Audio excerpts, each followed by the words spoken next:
Namaste friends.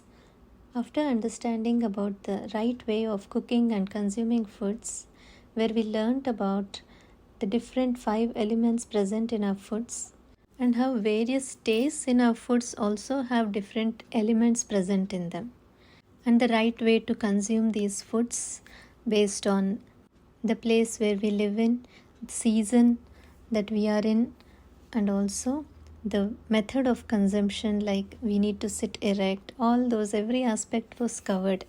Now we shall next see how these 6 different tastes in our food can help us to heal our health problems.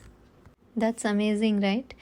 Yes, we are going to have a very interesting discussion with this topic, heal with 6 tastes right at home. So let us all meet in our next live session on YouTube on 27th November at 7 p.m.